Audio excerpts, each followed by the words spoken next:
చెరసాల నాయకుడు పౌలు శీలను చూచి ఏమడుగుతున్నాడు?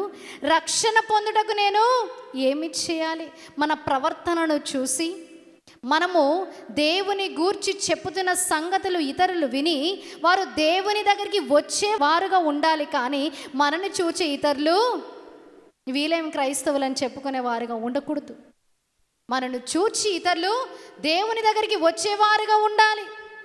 ఇక్కడ ఈ పౌలు శీలలు ఏం చేస్తున్నారంట? చెరసాలలో దేవుణ్ణి స్తుతిస్తున్నారంట. ఎక్కడ?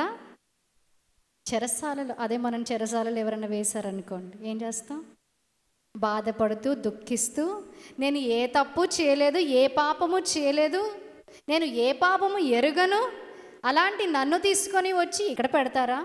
ఒకవేళ ఏదైనా ఫోన్ ఉంటే అందరికీ, నాకు తెలిసిన వాళ్ళందరికీ ఫోన్ చేసి అందరికీ చెప్తాను ఇక్కడికి రమ్మని చెప్పి నన్ను ఎలాగైనా బయటికి విడిపిస్తారు అని అనుకునేవారు ఉంటారు. కానీ వీళ్ళు ఏం చేశారంట? చెరసాలలో ప్రార్థన చేస్తూ కీర్తనలు పాడుతూ దేవాతి దేవుణ్ణి స్తుతిస్తున్నారంట. వెంటనే ఏమైపోయింది? మహాభూకంపం వచ్చిందంట. ఇదంతా చూసి ఆ చెరసాల నాయకుడు, ఇంకా అన్ని తలుపులన్నీ తెరుస్తున్నాయి కదా, అందరూ వెళ్ళిపోయారేమో అని కత్తి దూసుకొని చనిపోదాం అనుకున్నారంట.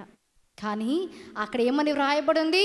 వణుకుచు భయముతో ఆయన వచ్చి సాగిలపడి రక్షణ పొందుటకు నేను ఏమి చేయాలి?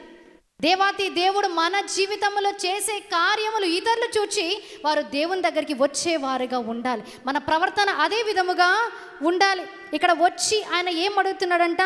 రక్షణ పొందుటకు నేను ఏమి చేయవలను? అందుకు వారు ప్రభువైన యేసునందు విశ్వాసం ఉంచుము, అప్పుడు నీవును నీ ఇంటి వారును రక్షణ పొందురని చెప్పారు. దేవుని యందు మనం ఏముంచాలి?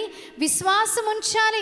దేవుని యందు మనము విశ్వాసం ఉంచినప్పుడు ఆయన మన జీవితంలో చేసే కార్యములు ఇతరులు చూచి ఆశ్చర్యపడి నిజముగా దేవుడు వీరికి తోడై ఉన్నారని వారు మన తోడు కోరుకుంటారు.